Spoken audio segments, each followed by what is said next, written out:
Ladies and gentlemen, welcome to Movie Mortis, where movie madness lives.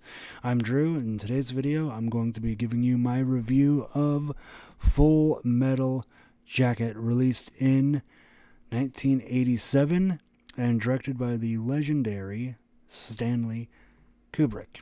Now, for me, this is a very personal film for me because this was actually the first ever R-rated movie I ever saw as a teenager. There's a bit of a funny story behind that. So, back years and years ago, this was in like September of 2010, I want to say. I was in like seventh grade. I was like 12 years old, and I was on the TV. I was watching TV downstairs, and I was watching SpongeBob of all things. Like a lot of 12-year-olds do.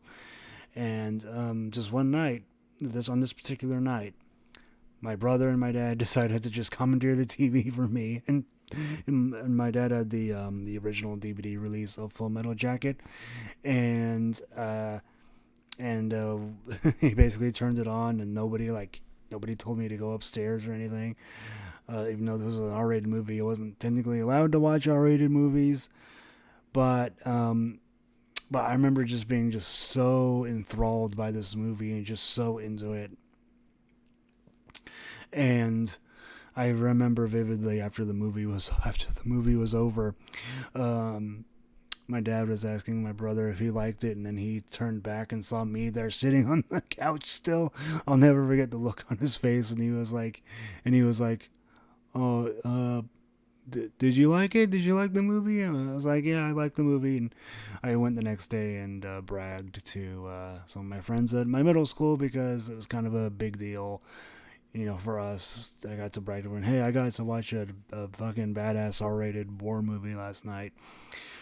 So that was fun, good times.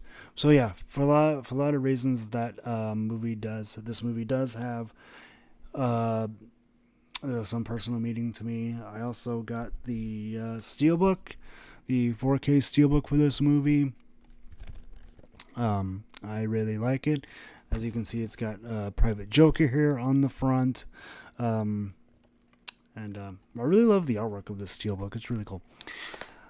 So, to give you a basic plot synopsis, this movie follows Private Joker, mostly played by Matthew Modine, who is a U.S. Marine during the Vietnam War, and he is a journalist. He's working for the Stars and Stripes, which is like the U.S. military newspaper.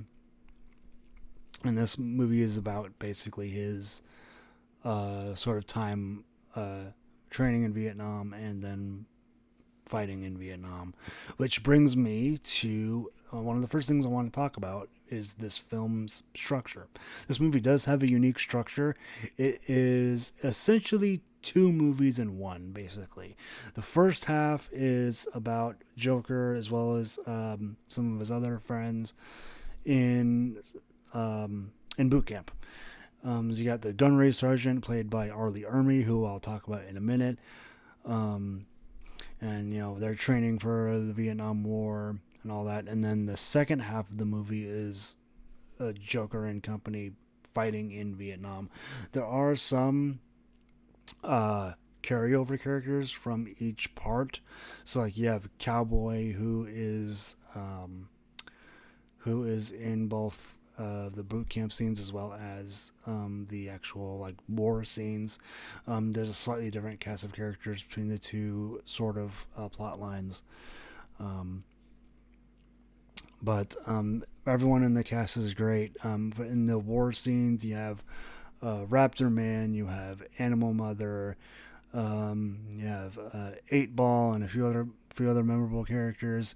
In the boot camp scenes, you have obviously Private Pyle, played by Vincent D'Onofrio. He's kind of like the guy you can tell that he was drafted, like he's out of shape. He's not really like military shape, if that makes sense. And so he has a hard time in boot camp, and there's a lot of things involving his character. And so, one of the other things I'd like to talk about is how this film portrays not just the Vietnam War, but also war in general. So I think this movie's main sort of message, I think what Stanley Kubrick was intending, was how this movie was how the military conditions people basically into becoming psychopathic killers, basically. And so in the first half, the boot camp scenes, you have obviously, like I just mentioned, Private Pyle, who starts off as like this kind of almost doughy sort of guy who is, he's not in as good as physical shape as everybody else, so he struggles with the obstacle courses and all the exercise that Gunnery Sergeant Hartman has, and Sergeant Hartman is just fucking on him all the time. And let's talk about Gunnery Sergeant Hartman, played by the legendary Arlie Ermy. That dude has such an on-screen presence that is just totally undeniable. And it really helps that he actually was a United States Marine Corps drill instructor during the Vietnam War. So you can very much see that carry over through the performance. It's kind of funny because he wasn't originally going to play the drill sergeant. He was originally just a consultant. They had some other guy playing who was originally slated to play Gunnery Sergeant Hartman, but they ended up as far as my recollection, Arlie Ermy basically told Stanley Kubrick, came up to Stanley Kubrick and basically gave him drill instructor orders, and he was like, "Oh yeah, okay, you're now Gunnery Sergeant Hartman." But yeah, you can't talk about this movie without talking about Arlie Ermey's performance. Just such incredible. That guy is such a machine. In fact, something that we talked about, me and Nick talked about in the Movie Mortis podcast episode several weeks ago about Troubled Productions, we did mention this movie. And something that most of you will probably know is that Stanley Kubrick was infamous for making people do retakes. You know, you have The Shining, where like, you have that one scene, that baseball bat scene, that was like took 127 takes, and the scene with dialogue. There was that one scene with Danny and Scatman Crothers in The Shining where it was like 148 takes, something like that. It's interesting to know that a lot of Gunnery Sergeant Hartman's scenes, Arlie Ermy knocked them out of the park so well that they only required, less than a single digit number of takes, which for Stanley Kubrick is incredible. And a lot of his lines were actually ad-libbed, were improvised, which is really really interesting, really cool. Again, kind of out of character for Stanley Kubrick. But to get back on topic, as far as how the film portrays war, it portrays war with a very raw sort of feel. Stanley Kubrick was, in preparation for this movie, he watched a lot of documentary footage from the Vietnam War, a lot of like raw war footage and stuff. And so this movie very much has that feel. Not only are all the battle scenes shot in a way where it really puts the viewer into the ferocity of urban combat. I do know that there's this one shot in particular that stands out to me, where it's kind of midway through the second part of the movie, where you have Cowboy and a lot of the other U.S. Marine Corps infantry riding up behind these tanks as they're going into the city. And there's this one long take that just follows a couple Marines as they were just sort of slowly advancing on the city. And it's done so in a bit of a close-up sort of way. And it really puts the viewer like directly into the middle of the situation. And it just does a really effective job at making sure that the viewer feels like they are actually there experiencing combat, even though we're not actually experiencing combat. And the film portrays war with this grittiness, not just because of the way it's shot, but even the way the sound design works. There's not a ton of music in this movie. There's a few licensed songs from the 60s, from the time period. So you have like Surfin' Bird, and the end credits has Paint It Black by Rolling Stones. So like there's a handful of, there's even one licensed song in the opening scene of the movie when the Marines are all getting their head shaved as they go to boot camp. I just forget what the song's name was at the top of my head at the moment. And there's a couple of music cues kind of spread a bit sporadically throughout.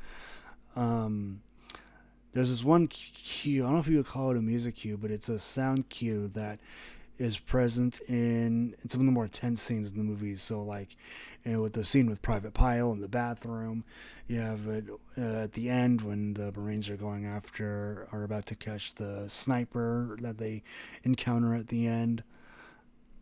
But for the most part, for most of the movie, there's not, the only sound that you really hear is the dialogue, the Foley, the sounds of war, the sound of the scene itself. So, and that's what really helps put the viewer right into the movie, because it's almost like you don't feel like you're watching a movie. You're actually watching. Feels like you're watching raw documentary footage, which is what a lot of this the movie to an extent was inspired by, as well as a book. I forget the name of the book, but this is technically inspired by a book. I just wish I can remember what it was called. But it was a book written by a actual Vietnam War military journalist. And so, yeah, that's basically my quick little review of Full Metal Jacket. It's one of my favorite movies of all time. It's one of my favorite war movies of all time. It's so good. I'm assuming that most of you all have probably seen this, but you've seen this movie. But if you have not seen this movie, you definitely should go see this movie. Again, I got the 4K Steelbook here. Although you can get it in non-steelbook form as well. It's so good, guys. And so that's all I really have to say for this video. This is my first review in quite a while. I hope to do reviews a little more frequently, a little more consistently. So hopefully you guys will stay tuned for that. Make sure you guys follow Movie Mortis, subscribe to Movie Mortis here on YouTube, as well as subscribe to our podcast on all the different platforms that the podcast is available. And make sure that you subscribe to Movie Mortis, where movie madness lives. And I will see you guys in the next video. Take care, everybody.